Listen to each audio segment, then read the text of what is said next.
Well, hello there. Good evening, everyone. And welcome to this very particular thing called the Idiot Council. Like I wrote somewhere else, remember that podcast idea? Well, this is that podcast idea. So, I am Idiot number 1. With me here is Idiot number 2, the very lovely Em. Coming to us live from the great state of Illinois. And it's sure. Yes, coming live from the great state of the Midwest, and there you go. The great state of the Midwest, and we are the Idiot Council. The podcast idea planned after getting Europapa stuck in two people's heads. I will have you know, this podcast idea actually predates the addictive properties of Dutch Eurovision music. But yeah, so to give a little bit of background on this, so some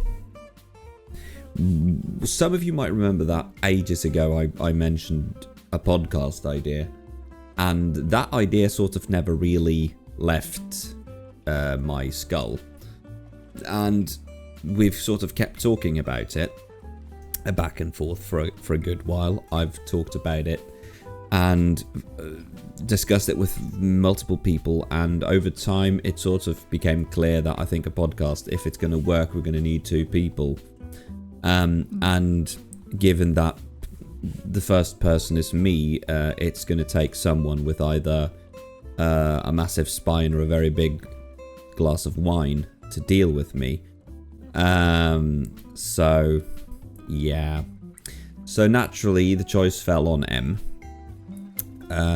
As Em has a great big set of wine glasses, and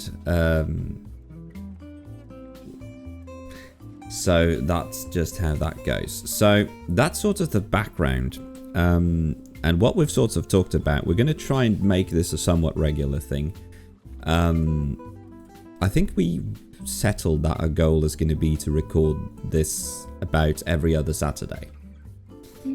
And we have a list of things we want to discuss. We have, like, you know, politics. We're probably sooner or later going to have to do at least one podcast about food. With the perfectly timed aggro question. The hot dog podcast is inevitable. The Wiener That needs Hour. to happen. The Emerald Storm Wiener Hour, as it would have been called in the 1950s. The Colgate, or the Marlboro Cigarette Company presents Emerald Storm's Wiener Hour, or something like that. So that's eventually going to happen. But like, yeah, politics, history. We have a list of, like, I think 20, 30 different things we want to cover. I think we have a pretty extensive list of ideas, actually. And the sort of idea is that we're going to record, but like we do now, we're going to record on Twitch every other Saturday, give or take. And once we finish doing this, because this is in addition to being streamed on Twitch, got a sore throat, need more wine. Wine. Dealing with me will do that to you. Dealing with them will give you a sore throat and or require wine. But yeah, once we finish streaming it, this is also being recorded in multi-track audio.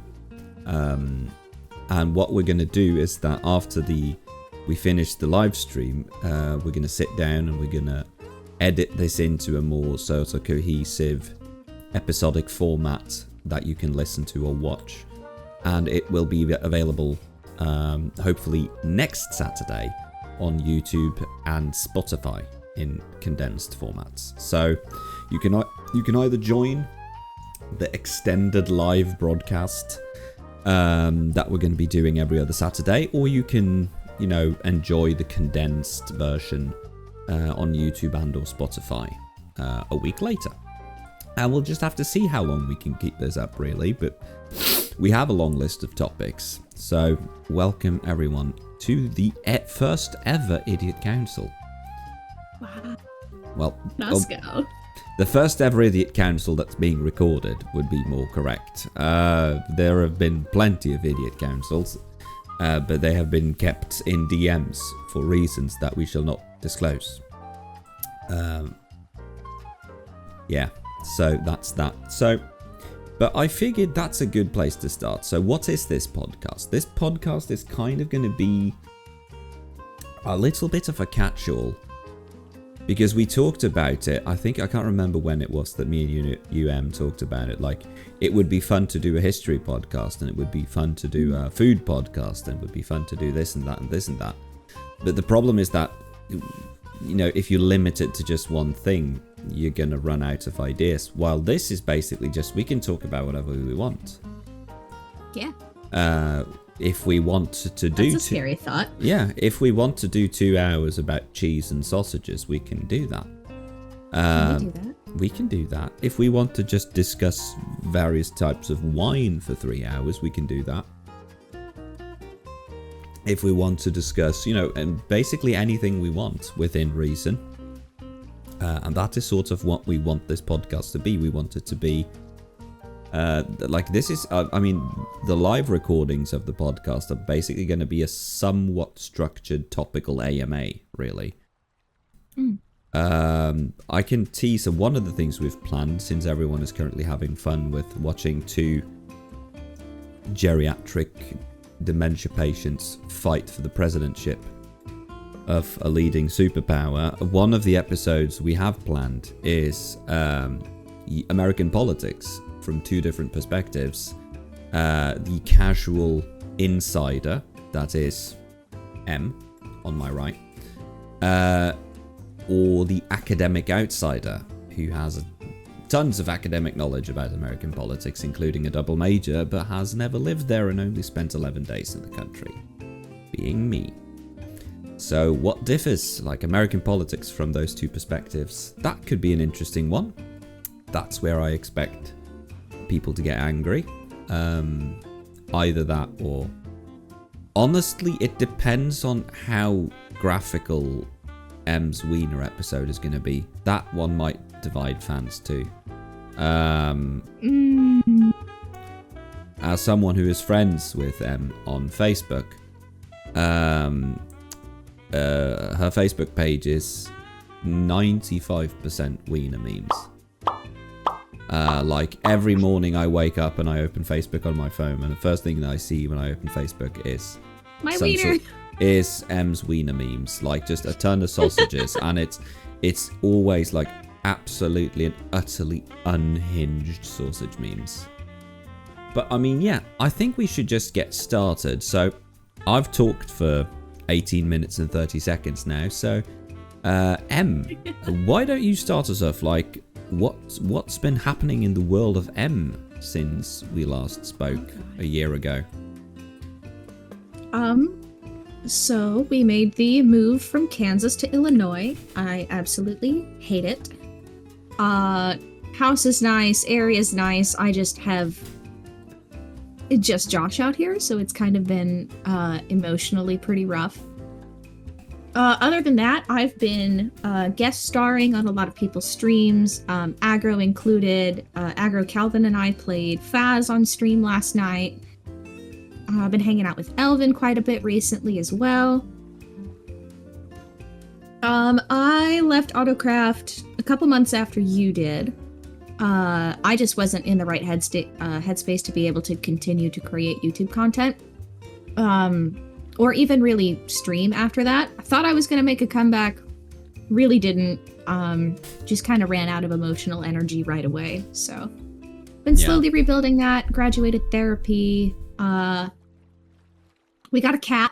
Her name is Phoebe. She's a tortoiseshell. She's very sweet. She likes to sleep in the sink. And we are already sort of kind of looking at moving back to Kansas, despite having purchased our house in October. Yeah, but if it's not working, it's not working. I feel like that's an honest thing. Mm-hmm. I don't want to take care of a pool. And when Josh is gone, I have to take care of the pool. I don't want to do that. I'm lazy. No thanks. But yeah, like that's one of the things. Like one of the things I've always wanted but never got is a pool or a hot tub. I might splurge for a hot tub sooner or later, but the thing that I remember, a friend of mine, well, several friends of mine, they were brothers, but growing up, they had a pool in their yard, and I remember their dad always saying like, the pool, a swimming pool is the nicest thing in the world to have at someone else's house, because it is a pain in the arse to deal with. And they had a pretty small, I'd say that their pool was about maybe half the size of yours, and even then it was like you said, like especially in the summer, it was like 25-30 minutes every day of just cleaning it up, making sure the chemicals were right. And you know, at this was when we were like teenagers.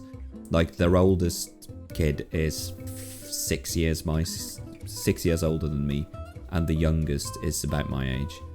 And we hung out at the pool all day. So he was like, well, he knew that, you know, at 11 o'clock that pool needs to be ready because everyone's going to show up. But they really enjoyed, you know, having it as a hangout. But when his pool finally broke down, he was like, you know what, I'm not gonna replace it, because it was just such a chore to take care of it. Yeah. But I mean, fingers crossed you can find something in Kansas that you like. I mean, you know the Kansas area, so it's probably going to be a lot easier for you to find something. Oh yeah, for sure. We've got a place that we kind of want to move into the area within like 20-30 minutes or so.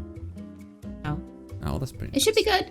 We just want to make sure that we're making the move for the right kind of job for Josh, and of course the right kind of money. Yeah, like that's... I don't want to have to move again for another couple of years. It's just so exhausting. Moving is a pain in the ass. We've done we've done a couple of moves. We've done 2 very big moves and 2 sort of smaller moves. We moved into me and my now wife. When we were 17, we moved into, 17 or 18, I can't really remember. We were either 17 or 18. We moved into her parents' basement to sort of have our own space. And it was the sort of standard deal that you get from your parents. Like, as long as you take care of the place, you do the cooking and the cleaning yourself, we're not going to charge you any rent. Like, we're just going to help out. And that worked out for a little while, but it was a bit unpractical. And we ended up moving into my parents' basement, which was smaller, but at the same time better. We lived there for about a year and a half, and we bought our first apartment in the fall of 2010, when we were 20, and that apartment was an absolute pile of dog shit. It was like the walls were crooked, the insulation was missing, the roof was yellow. Was not supposed to be yellow, but the guy who'd owned the apartment, nicest guy, a friend of my dad who owned it before, he smoked indoors, and he wasn't really a DIY kind of dude, so he never fixed anything. Like, when he fixed things, like he found out there was a corner of the living room that was very cold. We could feel the draft coming from the wall. He simply resolved this issue by placing a cabinet in front of it and moving his chair to the other end of the living room, because then he wouldn't sit where it was cold. Problem solved. And when we finally bought it and we completely refurbished the entire apartment, that particular corner, it had a what's that gonna be like, 5 inches. It was 5 inches of wall missing insulation, and for the bottom inch, nearly 2 inches, you could see straight through the walls. It was basically like a 2-inch opening straight in. Like an American bathroom stall. What the hell? Yeah, like you could, like, people like a rat could have. So I remember someone saying, like, "Oh, but rats and mice could have crawled in. A bloody beaver could have climbed in that crack." I'm very glad we don't have beavers. I don't want to see unsolicited beaver. Unsolicited beaver is not something you want to wake up to, usually. Yeah, to sort of pick up, for me, started pretty much the same way as you said, you left Autocraft. I left Autocraft. I can't really remember exactly when I left Autocraft. I think I mentally left Autocraft in August, but didn't really actually leave until late September, early October, because I think I was really pushing. Like, we even recorded a 4th episode. Like, I have 3 episodes on my channel, but we did, I think it was you, me, and Rusty did a couple of cameos, and there were more people in it too, but I basically have still lying around like 70% of a finished episode 4, but it was missing something, and I was still very burnt out. So, background for new listeners, since this is going to go on Spotify and YouTube. In 2019, I made a very, very bad decision. An extremely bad decision. I decided to get my master's degree. And that in itself is not a bad decision. If anything, that in itself is a very good decision. The problem was that I decided I'm going to get my master's degree full-time while working as a teacher full-time. No. And while taking care of a small child, virtually full-time, because while we didn't know it at that moment in 2019, my wife suffers from chronic fatigue, ME, CFS. She was at the sort of very early stages of getting that diagnosis then, so we didn't know yet. But it basically meant that I was in charge of most things.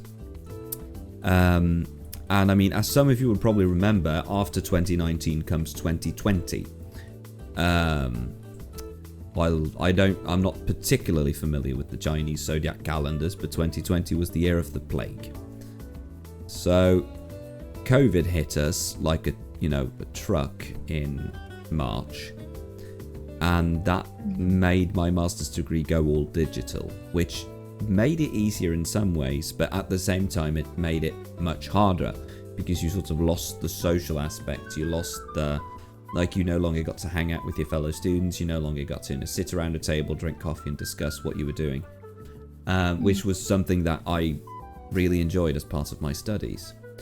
And on top of all of this, at this time I was still running Shamblecraft, and I was still making content on a regular basis. So when I finished my master's degree in June of 21, I did finish it full time without any hiccups. But when I finished my master's degree, I hit a brick wall so hard that I was pretty sure that I was not going to recover for a long, long time. There and then I was just like, I'm just tired, I've had a lot on my plate, but that tired just sort of never stopped. I don't know how it is in other countries, but in Norway, teachers have 7.5 weeks off for summer, about 7.5 weeks off. And when those 7.5 weeks were over, I was still exactly as tired as I was at the start of the break. And that's when I scaled down my content. I stopped doing content for a while, and I eventually just stopped doing content altogether, I think for nearly a year. And then I came back to Autocraft, and then I sort of gave it another chance with Autocraft. And that was probably very tail end of 2022. Let me check. Yeah, tail end of 2022. And in between all of this, in 2022, in summer of 2022, I was finally doing better. And then literally on the last day of the school year, we had a breakout of COVID at work, where 11 people got it in one day. That. We had 11 people getting COVID in one day. And at this time, I was, of course, fully vaccinated because, I'm not a moron. And I'm pretty sure my doctor even said this. Like, if I hadn't been fully vaccinated, I probably would have had some pretty serious consequences from that COVID infection. But even as fully vaccinated, it took me 5-6 weeks to be sort of fully functional again. So sort of both the 2021 and the 2022 breaks disappeared into either illness or burnout. So about a year ago now, about a year and a half ago, I said, you know what, I'm going to give content one last chance in the tail end of 2022. And I decided to apply for a server called Autocraft that was recommended to me by a friend. And I was offered a spot, and I did a couple of episodes. And I have to say, full disclosures, just so people don't think, since we both of us have started by saying we left Autocraft, let me just say Autocraft was a very, very good server to play on. Yeah. Like, absolutely no shade towards the wonderful people of Autocraft. They were very, very cool people. I would say we both still keep in touch with a lot of them. Yeah, I mod for several people. Yeah, and I mean, I'm very socially awkward, so I don't really interact that much with people. But I still keep in touch. At least I try to keep in touch with a bunch of the Autocraft people. Very, very cool server. Absolutely recommend it.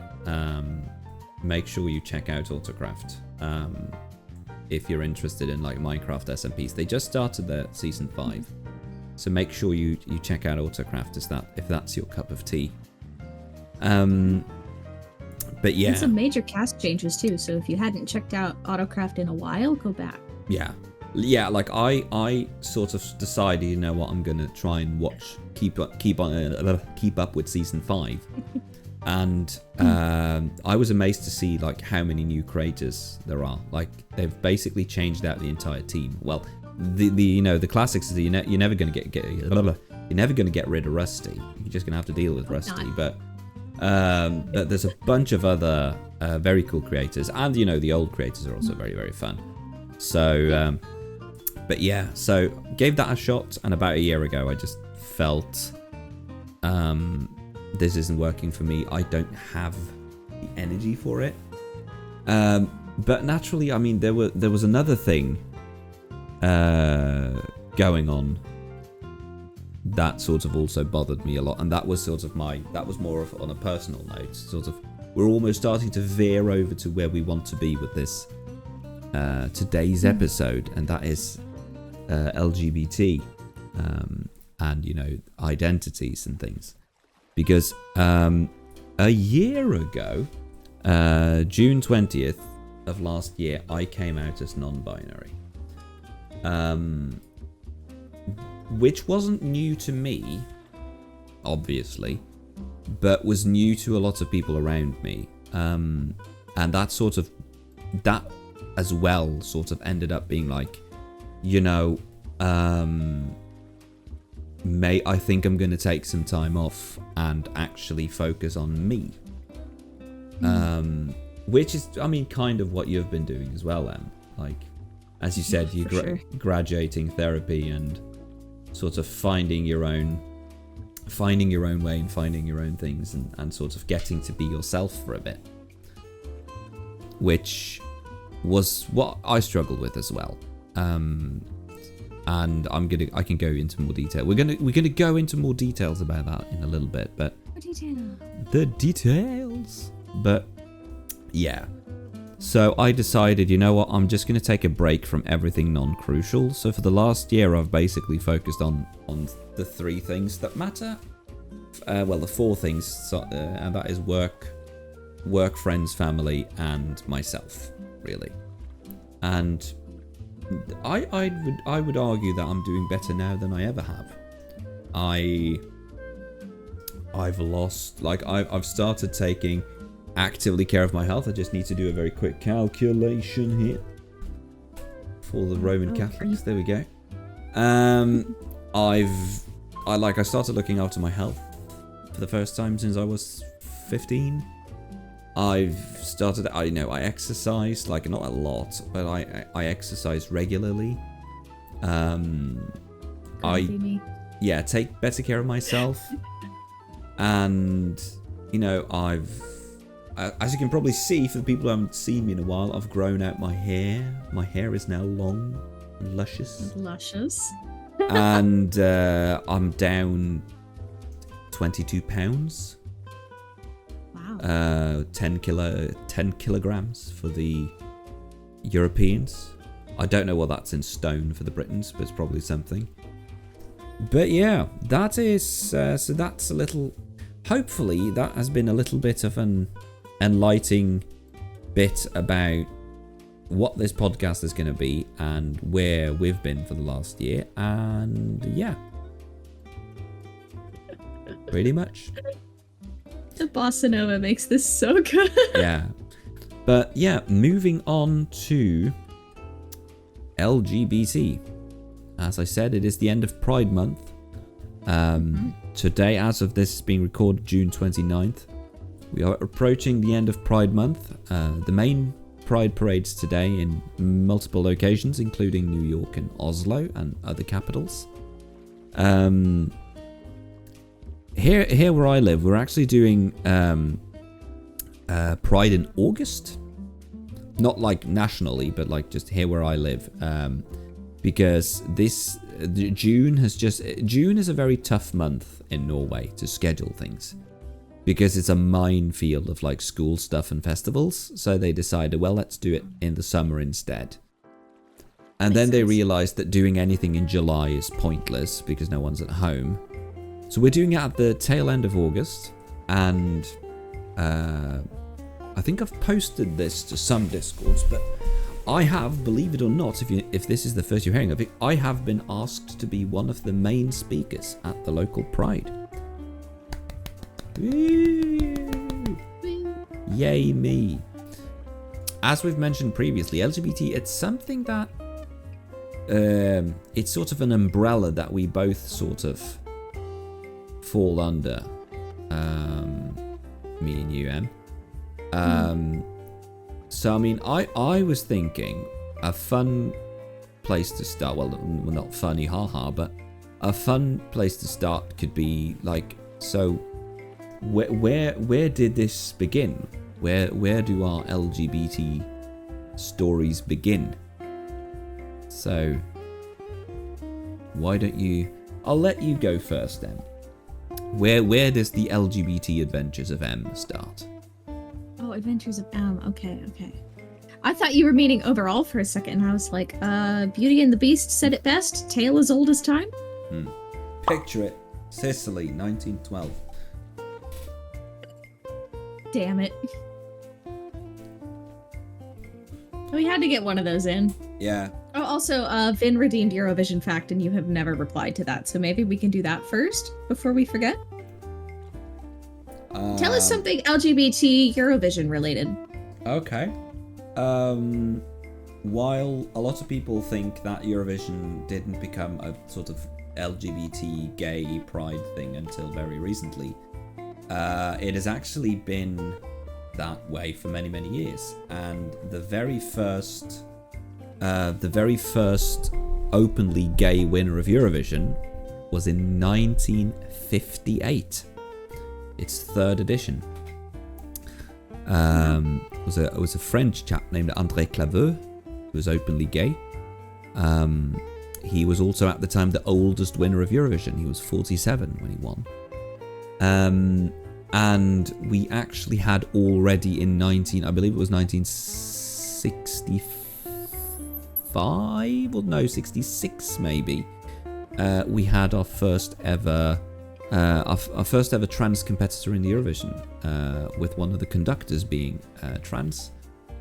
And yeah, we've had so the sort of the LGBT Eurovision bond goes way back. So Eurovision from like an inclusive perspective actually goes back pretty much all the way to like 1958 when André Claveux won, first openly gay winner of Eurovision. So there's a couple of Eurovision facts for Vin as the bossa nova changes tracks. And speaking of track, let's bring this podcast back on track, and we go back to.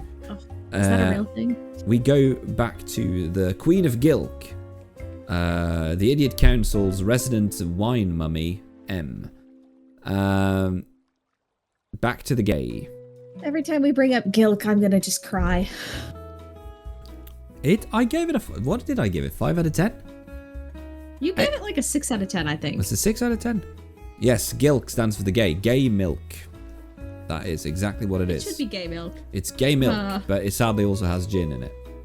What a time in my life. Yeah, that I can segue off of Gilk directly into my gayness. Wow. You can. So, Em, tell us how Gilk made you gay, please. I started gay and then it ended up at Gilk. The other way around. Oh. How does being gay lead to Gilk? It makes me fear for the rest of you, trust me. I mean... okay. Yeah, but so I know because you've mentioned it before, I keep playing with my hair because I'm weird. I know you've mentioned it, that you figured it out pretty early, and I mean, I've been here long enough to remember the, dare I say, legendary M snap streak of 2019. So we go back, this tale goes back at least 5 years. The tale goes back further than 5 years. The tale goes back to 2015, 2016. We're getting close to that 10-year mark. And I should have known I was at least bi much earlier. Should have been in college. I figured it out. So how did you realize? Did it just dawn on you one day, or what? Oh yeah. I was at work, and I was lifeguarding at the time, and here comes my boss, a woman in shorts and a t-shirt, and I was like, oh shit, she's hot. Wait a minute, what? And then it just kind of devolved from there.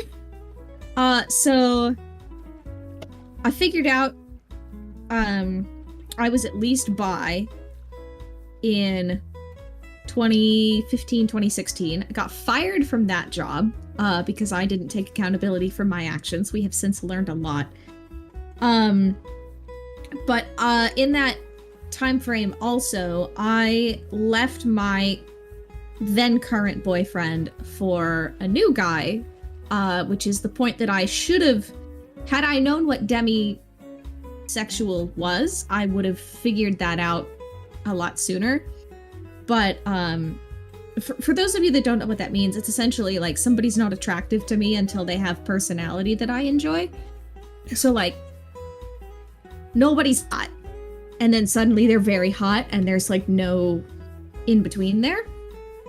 Yeah. Which is super helpful, because then I just get slammed by just oh no, I have feelings. Uh-oh, what are we doing about this? Yeah. So my boss at the Y, my boyfriend that I started dating there, who then left me for a girl with the same name, who then left him for a woman, happy Pride, they are still together. And then just kind of a slow journey after that. Figured out that I preferred polyamory as a relationship style. Actually last year, in a wild series of events that ended up with me losing 2 friends, one of whom was the original Gilk drinker. And now I slightly have a crush on that person's ex-girlfriend. So we're here now. I hope you're keeping notes. You're gonna need them. You see, there's the thing. Like you, I go pretty far back. For me, it's never been much in terms of sexuality. I consider myself straight. Straight-ish. I think straight-ish is the best way to describe me. But it's also I also sort of realized gradually that I'm definitely demi, in the way that I've encountered there's one particular case I remember very well, that back there and then, my friends basically wanted to stand in line to strangle me. There was a very, very attractive. I think we'll have to. I think if we're gonna have to, if this is gonna make sense, I think we just have to take it from the top. So again, picture it: Sicily, 1912. You can't start a story without saying it. For me, it was not as much sexuality as it was identity. I realized, I would say very late elementary school, early junior high, so 12, 13, 14-ish, I realized that I am definitely not normal in the wrong sense of the term. Because I was, I grew up in rural Norway. And I don't mean not like, friendly rural Norway that you see in Scandinavian crime series, where everyone is jolly friendly and live in cabins and throw axes at each other and there's always murders happening. But I mean rural Norway, like, if you don't behave, I'm gonna hit you across the face with a Bible. Norway. Kansas. Yes, I grew up in. I feel like I grew up in many ways in the Kansas of Norway. People weren't unfriendly. I like to preface these stories whenever I tell them by saying I would argue that I had a very, very good childhood and I had a very, very good upbringing. Because I had a very, very good family around me, like very supportive parents, even though I didn't come out at the time. Very supportive, friendly parents, very supportive, friendly family around me. Very good friends, most of them. But when I was like 13, I would say 13 when I started 8th grade, which is junior high in Norway, I definitely realized that I'm not one of the guys. Like all the other guys, all the other boys, they wanted to smoke and drink and party. They were like, all they could care about, it was cars and sports and almost like the stereotypical jock mentality. They were sitting in class, like we had a Norwegian magazine at the time called Motorbørsen, which basically was like an auto trader magazine. And you would buy it and you would look at all the cars for sale, like, oh, can you imagine getting that BMW, and oh, can you imagine like that Chevy with that engine, etc. And I was like, I could not, if you had forced me at gunpoint, given less of a shit than what I'm doing right now. Like, this is just so terribly, terribly uninteresting. So, I had exactly the opposite experience. My dad and I would sit at Subway, and there's a magazine called Wheels for You, and we would look through the cars, and we would be like, oh, I like that one. Oh, I like that one. Oh, this one would be fun. Oh, your mom would like that one. Yeah, and the thing is, I was so into it. Yeah, but the thing is, I took part of it because like this was like tiny village Norway, couldn't do anything. So of course I'd sit there, oh yeah, that car's cool, that car's fine. And they would be, oh, this one has a 2.4 litre V6, and I'm like, I know what that means. I know what litres are. It's a measure. It's something you measure with. Like 2 V6, V8, V10, V12. I don't care. As long as the car starts and gets me from A to B, I'm fine. Yeah. This is why I prefer driving an electric. But yeah, we have a hybrid. Yeah, I love it. It's so good. It is very nice to have that car, like electric cars. I could be like, oh well, I'm nearly out of gas. I'm just gonna slow down to 55 and crank it right in at the electric mode. I'm just cruising down the highway with like 2 gallons left. And no noise, super ride, no like. Oh God. What's it called in English? Like automatic, like no.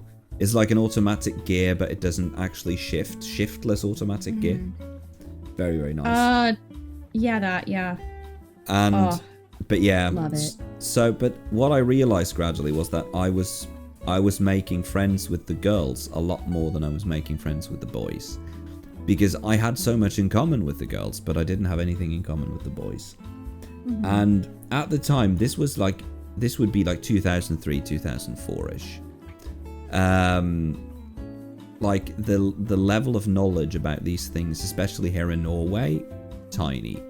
We knew what gay was as a concept. We'd heard the word bi, and we knew that there were some people who felt like they were the wrong gender. That was pretty much it. So I looked at, and that was pretty much it. We had no information. We didn't know anything, and we weren't taught anything. And this was pre-internet, so we couldn't go figure it out ourselves. Yeah. I think it's worth pointing out for our listeners, too, that you and I have a little bit of an age difference as well. Yeah. I'm not calling you old, I swear. But that being said, I graduated high school in 2014. And I was only 17 at the time. At that point, I had already been teaching for 2 years. Yeah. So it's, yeah. Yeah, I was born in 1990, and you were born in, if I remember correctly, 96. Correct. Look at you. So there's 6 years between us. So I was 13, 14, and I started realizing I was much better friends with the girls than the boys. I had much more in common with the girls than the boys. But at the same time, and another thing, which was one of the things that sort of stuck in my mind all these years, was that I would remember I was always extremely jealous of the girls' clothing.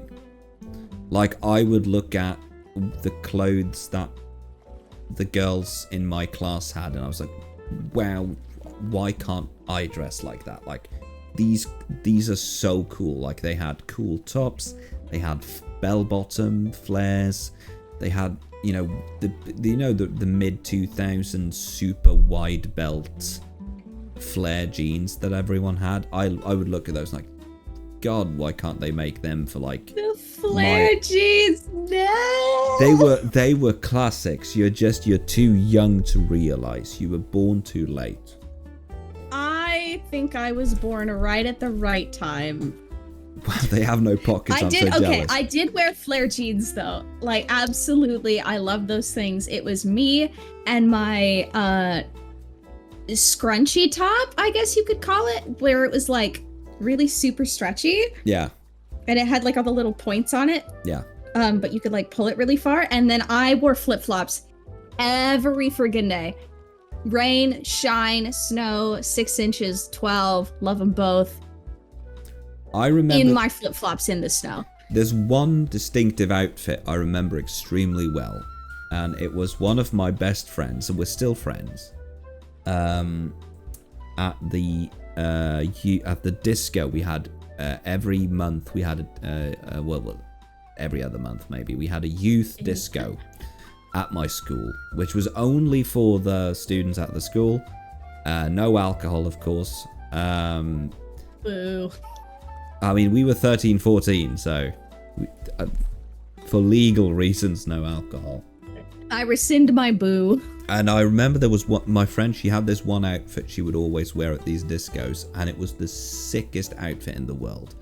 And the 90s kids will know. It was buffalo platform shoes with Miss 60 black wide belt leather flare pants, a neon pink knitted crop top, vibes, and the long fake leather with fake pink fur trim trench coat. It was the ultimate 90s kid fit. I almost would wear that now if it wasn't for the flare pants. I would wear that now, but I don't have the coat. I can wear that now, but I don't have the coat. But I just remember looking at those sort of styles and those sort of fits, and I'm like, why can't we wear like boys fashion, or men? Well, I would say boys fashion because I was still 14. Boys fashion in rural Norway in 2004 was like, which of these 3 shades of brown would you like your polo shirt? And you had 2 cuts of jeans, both of which were awful. And you had sneakers, or something called clogs. Clogs. I know what those are. That was pretty much what you... So you either looked like Like you are, yeah, like it was not a good look at all. So, and I was like, why can't we wear the clothes that the girls are wearing? They are so much cooler. But at the same time, I remember thinking to myself, but I don't feel like I'm born in the wrong body. Like, I never had that feeling of, I think I should be female. I've never had that thought. And people still ask me, like, do you plan on transitioning? And it's like, no, I don't plan. Like, I have transitioned as much as I plan on. The only transitioning I'm going to keep doing is I'm going to keep growing my hair. My hair is going to get longer, and my skirts and dresses are going to get shorter. That's pretty much it. Yes. Yes. But yeah, I just remember that. It's like Pony said, looking at socks in the ladies section, all kinds of colours, patterns and materials. Men's section, would you like white or black crew socks? And it's the same. If I go to like the local mall here, we have 4 clothing stores at the mall. And the men's section is virtually like, here we have 3 selections of jeans in 2 various colours. We have 3 types of polo shirts in 3 different colours. We have the bog standard hoodie, and we have the bog standard dress shirts. So I once summarized it like, you can go in like rural shopping malls for men, they only carry one style for men, and that is upper middle class twat. That is literally the only style they carry. You look like, for the lack of a better term, an absolute douchebag. And then you go to the women's section, and I find so much more fun. Like, I basically now shop nearly exclusively in the women's sections, simply because they have fun stuff. The men's section is boring as hell. But yeah, realize that, as you can probably tell, realize at the time, like, something is right. But it was like, I feel like I feel feminine, but I don't feel female.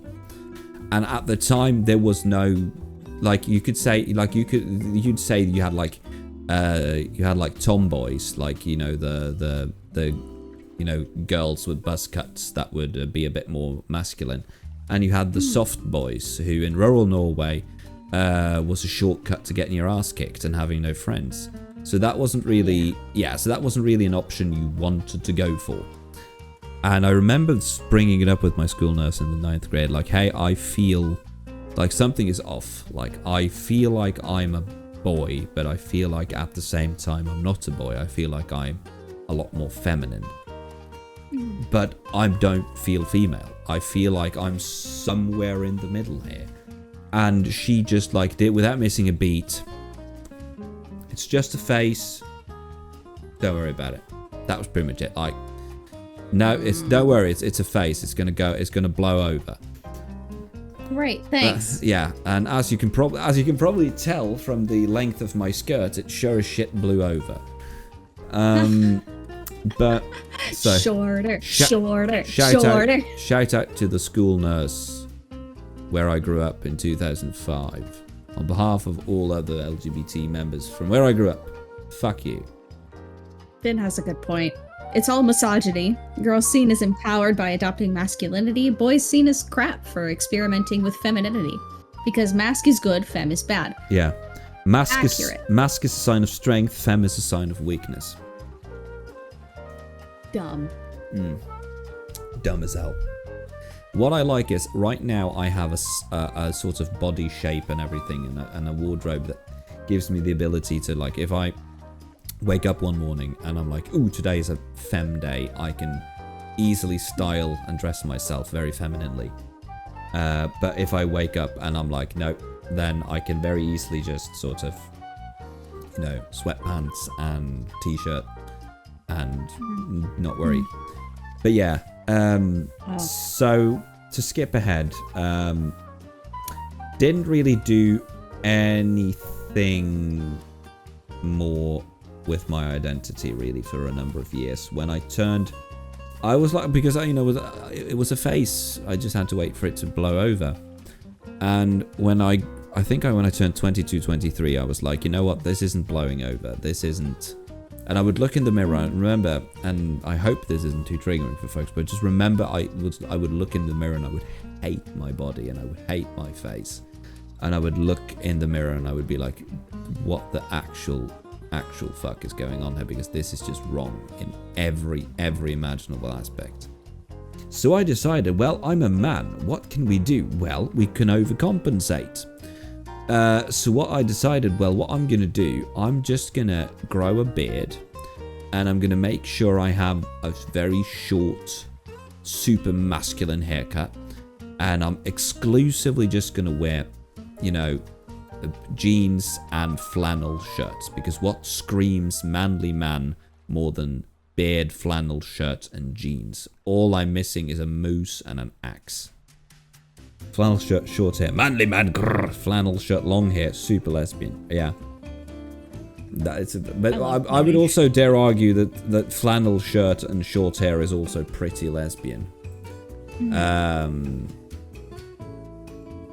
Come to think of it, I do not know a single straight woman that wears flannel shirts.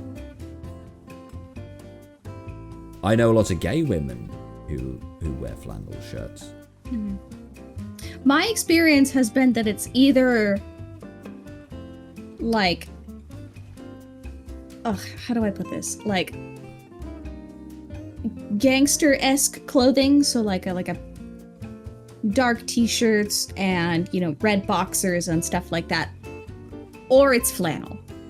One way or the other.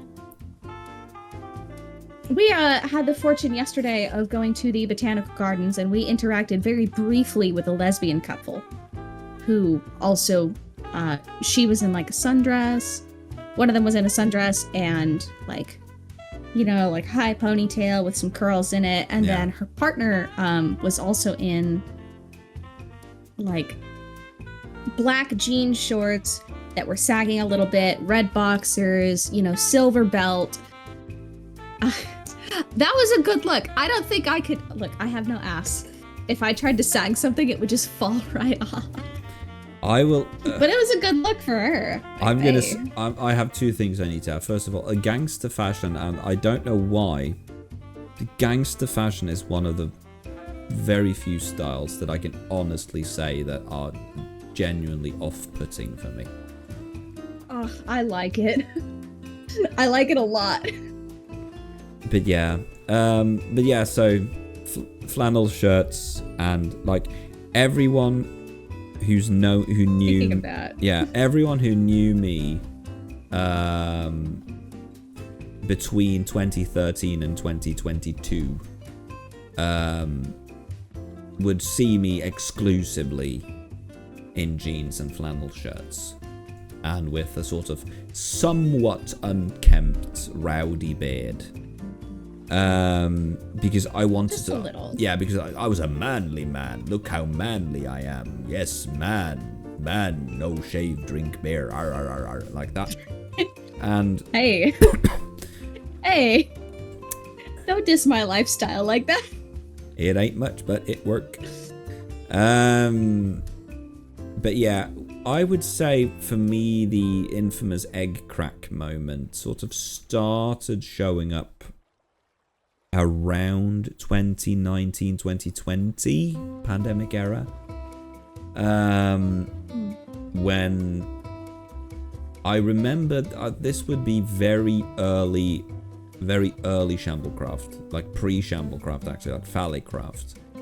And I was very, very fortunate to get introduced to a bunch of very, very cool people, including you, including Pony, Vin, Jess. I'm sure fortunate's the word you want to go with. Especially if I'm in that sentence. Ooh. Well, you served a purpose at some level, I'm sure. I'm not. But there's one conversation I distinctly remember, and I don't know if Jess is still here, and if Jess is still here, she might remember it too. But I remember we had a game night in Phallicraft pretty early on. I remember we had a game night and several of us were there, and I remember at least it was me, Jess, and Badger was there. Pony, you might have been there too, honestly. And I remember we were talking about genders things and sort of like identities and all sorts of things. And I remember we sort of started talking about all the grey areas. And I was like, well, what are the grey areas? And I remember Badger started talking about this and that and started bringing out several terms. And I remember Jess was the one who brought up and of course there's non-binary, which basically just means you're both but also neither, and you kind of maybe you're sort of on the gender fluid aspects. And I just remember when after Jess said that, I just remember being dead quiet in that conversation for probably 10 minutes, because it was like that moment. Put spoilers here, but if you haven't watched it by now, it's your own fault. It's like that scene in Breaking Bad when Hank realizes that Walter is Heisenberg. And yeah, that entire moment. I don't know what that means. Well, for those of you who have seen Breaking Bad and you know that you know that scene, it's when sort of Hank is sitting there and all the pieces of the puzzle just sort of slam into his face and he just realizes everything straight away. And I had that moment that evening when Jess said, mentioned that non-binary was a thing. And I remember Pony also mentioning this the concept of being non-binary. And I just remember in that, so Pony, you were probably there. And I just remember sitting there, and remember afterwards I went to bed, and I distinctly remember this. I remember I was just lying in bed looking at the ceiling for probably 3-4 hours. And the morning after, I started Googling some of these terms, like non-binary and gender fluid, and it sort of just clicked. And but after that, it was like 2-3 years of just sort of trying to figure out, well, what do I want to do? Can I do something? For me, it was that stupid thing if I was like, I'm 30, like the ship has sailed for me. Like, I'm 30, I'm too old to deal with this. Like, oh, if only I'd figured this out when I was 17, I could have done something. But, now I'm 30, I'm married, I have a kid, I can't do anything now. But eventually I brought it up with my wife, and to cut a long story short, it turns out that she is also non-binary, which tracks. And we've sort of realized that that's one of the things that sort of almost like brought us together, because I am gender fluid non-binary, and I'm sort of gravitating more towards the femme side. Like, I have no problem, it's like I keep saying, I have no problem with he him pronouns, but I prefer they them. I have no problem wearing masculine clothing, but and especially on certain days I almost prefer masculine clothing, but at the same time I really, really enjoy feminine clothing, skirts and short skirts and dresses and more feminine fashion. And yeah, all of that, and it sort of lined up. And this finally brings us to the point I started making an hour and 10 minutes ago of a year ago. A year ago, see, this is it. This is how it goes when I'm telling a story. You need wine and you need time. About a year ago, June 20th last year, I came out as non-binary. And I came out as non-binary not because it was like, oh, I feel like the time is right. People have asked me, like, why did you come out then? And I could do like, oh, it just felt like the right time. It felt, all the things lined up, the stars aligned, blah blah blah blah. No, I came out because I was pissed off. I came out because I remember the local county council had posted a photo on Facebook, because I am old enough to be on Facebook. I would seriously say you need to be old to be on Facebook nowadays. Hey. You're old, Em. Sorry. Your Facebook page is exclusively What? wieners. What am I gonna do with my life?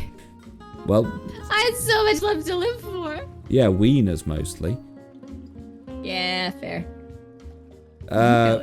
So the county council posted a photo of the flagpole outside the local county city hall where they had raised the pride flags, and instantly all the comments were from ancient old farts whose greatest contribution to society is that they're going to help fertilize the soil in a couple of years. And yeah, I just remember looking at, and some of these were like people who are like, wow, I thought you were a decent person. There were people I considered friends who were like, oh, this is oh, you're giving into the pedophile propaganda and pride is poison, etc, etc, etc. And I just remember, and one of there was especially one post that I remember just stuck with me, and they said that pride and LGBT was a brain virus that was corrupting kids via TikTok. They said that this was all a face, this was just a brain virus that was affecting kids, and they were going to grow up and they were going to realize it was bullshit. And I just sort of flashed back to the school nurse in 2005 who said, this is a face that's going to blow over. And I remember I was actually, I can't remember who I was with, but I remember I was in a voice call with someone, and I just said, I'm so fucking pissed now.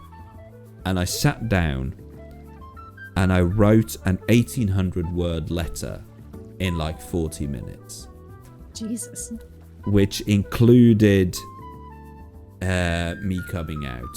I decided, it was basically, you know what, I'm gonna fucking come out to prove a point.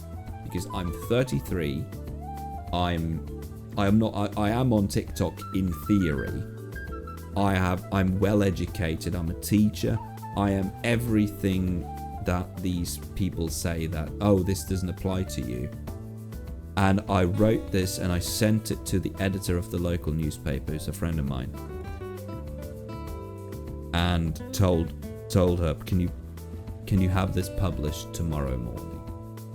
This was the second to last day of school, and my idea was that if I can get this out tomorrow morning rather than tonight, then no one is going to see it before break starts. And because I was like, I need to send this to the local newspaper now before I change my mind. So I sent it to the local newspaper and I told, print this tomorrow morning. If there are any typos, let me know. If there are anything that needs rewriting, let me know. And she was like, you know what? It has its flaws, but it's perfect. And she said, I'll publish it tomorrow at 9. I said, please don't put it behind a paywall. I want this to be public. And she respected that. And I remember the panic. I don't think I slept much that night. And I remember the morning after, I was like, well, I'm going to go to work now. And once the clock hits 9, I just need to make sure I don't run into anyone. Because chances are no one is going to be reading the news at work. But in the very rare case that they do, I don't want to deal with this straight away. Went to work, did the things. Last day of school, we had the closing out show that I'm in charge of from 8 to 11. And I just remember I came back to my office at 11. I was like, I need a coffee because right now, talking for a while. Yeah, I was like, I need to soften my throat after this. Mm-hmm. Came into my office, and the first thing I meet in my office is 3 of my co-workers, just completely and utterly in tears, who come and give me a hug. So I was like, okay, maybe this went better than I expected. But for me, it was that whole thing of like, I need to do this, not for me. I need to do this for me, but I also need to do this for everyone else. I need to do this for all the students I have at this point, that was also one of the reasons. One of the students I had last year at this time was a very lovely student. I'm not going to name them just in case, but they were also I still are non-binary. And I just remember like talking to him and sort of wanting to tell him like, you are so lucky because you have all the knowledge and all the stuff and all the spine and everything that I wish I had your age. But he too, and he also used he/they pronouns. He also said, well, he was just very glad that he came to terms with it before he left school, and that he got to be himself for the last year, and it made me realize maybe you can never really be too old. So I like to put it that way. I came out for everyone else. I came out for everyone, including myself. But the hair and the dress and the makeup, that's all for me. So that is. But just to cycle back to the other one, to cycle back once again to the question being asked an hour ago. How can you be straight when you're non-binary? I'm still attracted to women. Honestly, I couldn't give less of a shit what you have in your pants. For me, it's about your gender presentation and your personality. So that's why I consider myself straightish, but also very much the demi thing. I'm the same. Like I couldn't, and that sort of brings me back to the story I started telling ages ago from when I was in junior high. There was a girl in my class who was apparently absolutely and utterly over the moon in love with me, super attracted to me, and she was, in hindsight, very, very attractive, still is very, very attractive, but she had the absolute worst personality. And all of my guy friends were like, why are you not dating her? She has the hots for you. Look at how she looks. Like, look at her. She's like, she was the, we don't have this in orbit, prom queen shit. Like she was the girl that when she walked through the schoolyard, you heard rock music and things went in slow motion. And I just remember looking at her, she like, yeah, she's hot, but she's dumb as a bag of rocks and she has no personality. Like I want someone I can vibe with, not someone who I like. When I like my wife. I'm not saying that my wife isn't pretty. My wife is very, very pretty. I agree. My wife is very, very pretty, but I did not marry my wife for her looks. I married my to almost use a cliche, I didn't marry my wife for what's on the outside, but what's on the inside. I married my wife for a wonderful, wonderful personality and not her looks, even though the looks are indeed a bonus in this particular case. Because my wife is very, very pretty. She is. But she has a great personality. I am so demi that looks are nothing to me. Like, nothing. Yeah, honestly, yeah. My most recent ex-boyfriend, outside of, I mean, obviously I'm married at this point when this is recorded. I expect that to stay the same. But, like, my most recent boyfriend, by societal standards, is, like, maybe a 4? Maybe? And I was just like, yep, delightful. Totally into that. Bump my mic. Everything is great. I'm good to go. Fully. So demi that's not, like, it's not even a thought. You were just suddenly, poof, hot. 10 out of 10. Oh, speaking of that, oh my god. Okay, so I got word today. What do I do other than getting word? You turned full the view on me there for a hot minute. I'm not apologizing. Get fucked. So from Elvin today, apparently Joe Hill's sister, Quinn, delightful, is in a queer musicians Tumblr tournament and just made it to the semifinals. Well, that is very well So deserved. now we know about that. That is very well deserved because yes. Quinn Hills is an absolute bloody icon. Oh my god. She friended me on TikTok and I cried. I mean, yeah, but it is the sort of thing, like, I was also followed and friended by Quinn on TikTok, and it's like, oh my god, what have I done to deserve this honor? Because Quinn is an amazing human. I know. I'm sitting here like, oh my god, I want to send Quinn a TikTok so bad, but like, what's my opener? Like, how do I angle this? What do we do? I can't. What was I talking about? I was talking about something sensible. Yeah, oh yeah, Blue Sky. We were talking about Quinn being hot, sensible. Quinn is hot, an absolute icon.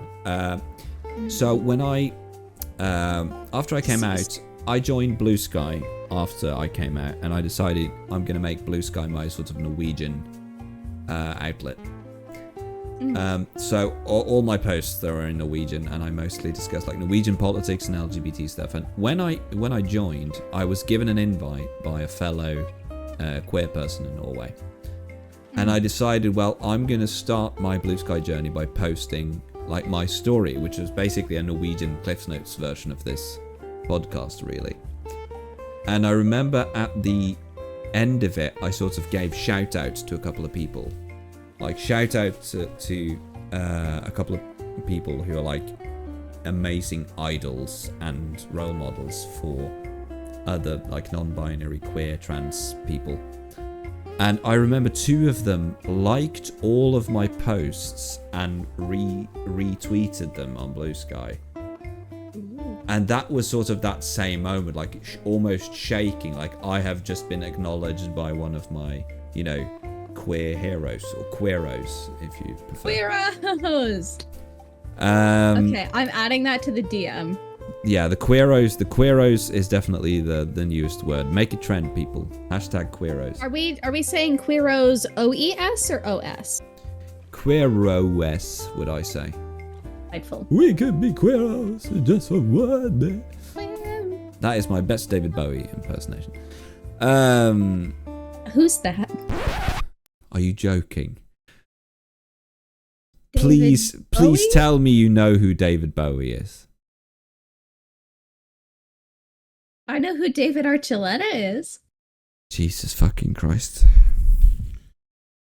You called it the Idiot Council. What do you want from me? Yes, but I didn't know there were humans left on this planet who didn't know who David bloody Bowie is.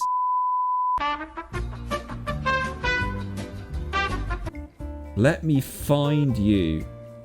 I'm gonna find you some David Bowie so you can listen to David Bowie later, because Wait, so David Bowie is a musician? David Bowie is a now sadly deceased musician. Why are you sending me dead composers? Am I supposed to listen to this now? No, listen to it later. That's David Bowie. Why does he look like a troll? Jeez. He looks like Donald Trump in a wig. I'm not kidding. Well, this is the end of the Idiot Council. We've decided to quit while we're ahead. We will return. But yeah. Excuse me? What was I going to say? Don't bring up irrelevant dead people.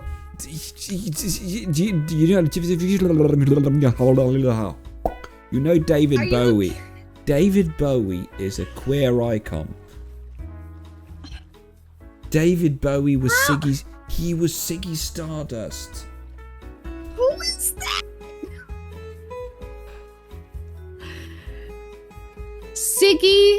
Okay, the only Siggy that I know is Sigmund Freud from... No, not Sigmund Freud. Sigmund, who was named after Sigmund Freud in the movie What About Bob, starring Bill Murray and Richard Dreyfuss. That's what I know. David Bowie. Good comedy. David Bowie is literally the epitome of gender. That is not the same image. No, but it is the same person. The second image you sent me is hot. How is that the same person? He grew his hair out, and then he had a heart attack on stage and had to stop touring. He had a what? A heart attack. On tour. On stage. In Prague. And in Norway, someone threw a lollipop on him.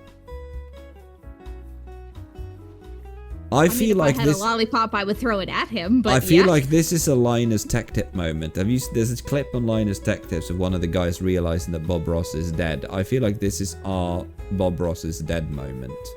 I knew Bob Ross was dead. I didn't know David Bowie was a person. No, and that's concerning. Why is that concerning? Look, okay, that's hold on. Gonna be that's going to be the viral clip. Hold the fucking Okay, look, I grew in the Bible Belt. I don't know nothing, okay? If it's not Post Malone. Oh, so you know who done. Post Malone it, but not David Bowie. I know Post Malone. Okay. This is going to be the viral clip. This is going to be the clip that goes viral. Em does not know who David Bowie is. Who David Bowie is? You don't know who David Bowie is. All right, Spotify, you gotta do me a solid here. He looks like David Elvin, Donald fuck Trump. off! He looks like Donald Trump in a wig. In that image you sent me, that man looks like Donald Trump in a wig. He's got the lips long. Jesus Christ. Okay, David Bowie. If I recognize a single song... even Jesus Christ knew who David Bowie was. How do you spell Bowie? I've literally sent you a link that has his name in it. Oh shit, you right. It's in all caps. I hit the fucking caps button. Oh no, Elvin has DM'd me. Space Oddity, Life on Mars, Starman, Lazarus. There's Bowie, Stardust and the Spiders from Mars, Little Drummer Boy. David Bowie's made Little Drummer Boy is what? David Bowie and Bing Crosby sang Little Drummer Boy. Let's preface this perhaps with the fact that I have almost zero pop culture knowledge unless it relates directly to Supernatural. I'm pretty sure David Bowie's music has been in Supernatural. I'm Googling that shit.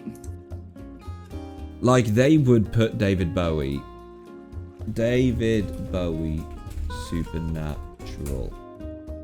Yes. Space Oddity is in season 6, episode 9 of Supernatural.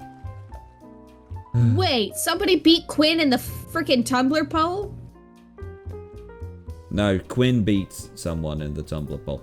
Oh, good. I was about to be mad. My problem is that I don't go to Tumblr anymore because it is a cesspool.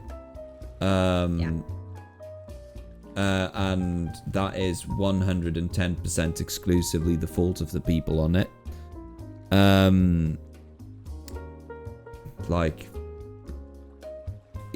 Quinn is...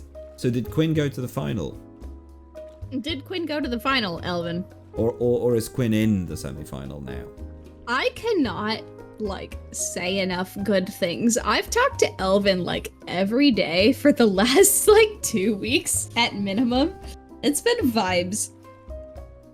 I would say, but I would maybe don't, Quinn being an icon with great respect for rock music, maybe don't start your conversation with her by saying that you don't know who David Bowie is. Because I think Quinn will unfriend you for that. I feel like she would never talk to me again, and that might be one of my primal fears. You do realise that your About Us page on the stream is going to be changed to include that you have no idea who David Bowie is.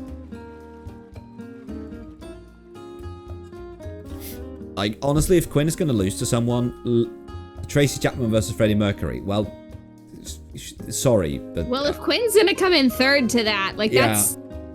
I love Quinn. I imagine Quinn versus... That's kind of fair. Quinn versus Freddie Mercury, that would be the one thing that would... where I could not sadly vote for Quinn. Yeah. My loyalty lies with Freddie. Not Freddy's the chain restaurant. Ugh. I'm going to assume you know who Freddie Mercury is. Yeah, I do know that. I've seen the movie. So that... Oh, God. Tracy Chapman... I haven't done? I haven't sung a Queen song in front of people. No, but we know what that means. You know what that means? That means we're going to have a Quinn Hills versus David Bowie bronze final. I I feel so like the imposter syndrome is real because if David Bowie is an icon, and I don't know who David Bowie is, am I really gay? I mean, if I think we should tell Tumblr to do a bronze final, because then we're gonna have oh, like, hey Quinn, did you watch our podcast? Oh, I see that you're fighting David Bowie. Speaking of David Bowie, did you know Emma has no idea who that is? I felt myself getting unfriended on TikTok. I could see your soul leave your body. I would still vote for Quinn over Freddie Mercury. Well, if you know who Freddie Mercury is because of the movie, I'm starting to see a pattern of recurring issues here. You know Queen's music. We listened to that while riding around in the Assmobile in college. The what? Okay. Let me bring you in closer. For a little rendezvous into Emerald's college time. I went to a private Christian college in the middle of Kansas. And by middle, I mean middle of Kansas. Never a place you want to be as a queer individual. Did y'all have wieners? Enough. Yeah. So the Assmobile was a red Monte Carlo owned by my friend Ben, who has seen my tits. And so in college, Ben was the only one of us out of 8 or 9 of us that had a vehicle. And it was a red Monte Carlo. I believe it was an 04? And we called it the Assmobile, specifically because I'm a moron. Shocker, I know. So what had happened was that we went to this little teeny tiny donut shop that's no longer open in the middle of the night, thanks COVID. But we went there at about 3 o'clock in the morning. I got my chocolate milk. I shoved it in the, like, right behind the driver's seat in one of those little seat pouches. Yeah. And nobody found it. And it sat there. And it sat there. And it sat there. And it reeked like ass. And so we started calling it the Assmobile because we're still getting places. It just smells like shit. No, was terrible. If only cars could be, cleaned. You know what? But speaking That's of fair. rotten, and I think we're going to have to segue towards an end soon. But speaking of smells, Rotten gilk smell. in the 3rd grade, the classroom we had at elementary school had, the traditional, big ceiling plates that had like the big zigzags in the steel, and there was a big beam underneath it. So you had like this tiny little area where you could, if you were really good, you could throw like a ball up and it gets stuck in that little area there. Okay. My friend, who shall be unnamed, decided at the spur of a moment in the 3rd grade, we were 9, so we were intelligent. He took his lunch, which was in a plastic bag, and he's like, he inflated the bag a little bit, and he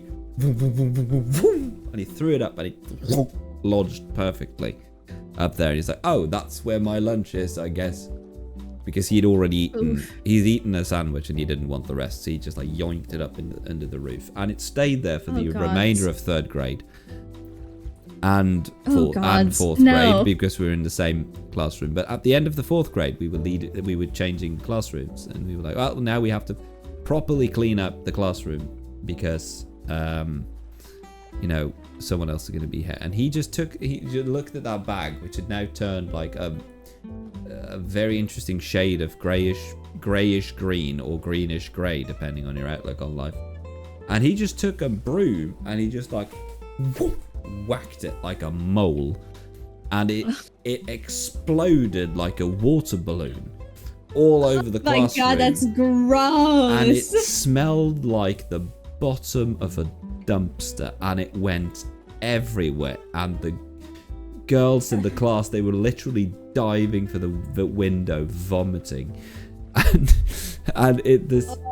absolutely the word, and even the principal, they were like, you need to come here and deal with this because we can't. The principal just sort of came into, because the put the janitor through all the classrooms had doors into the main sort of library, and that's where also a door into the office, and the principal just came through the library, opened the classroom door, just poked his head in like, fuck no, slammed the door shut, like, no, that classroom, we don't use that classroom anymore. That classroom is dead. Oh my god. They had to send us and the other students home because the smell spread through the school. This was a small rural school.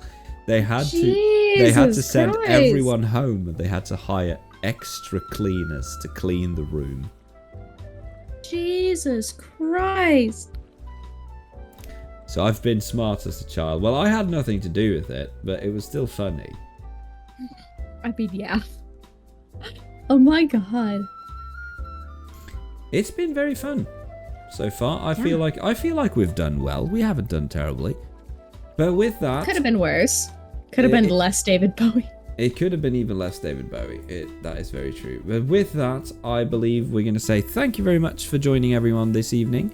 And yeah, We'll both see you in 2 weeks for the next live recording.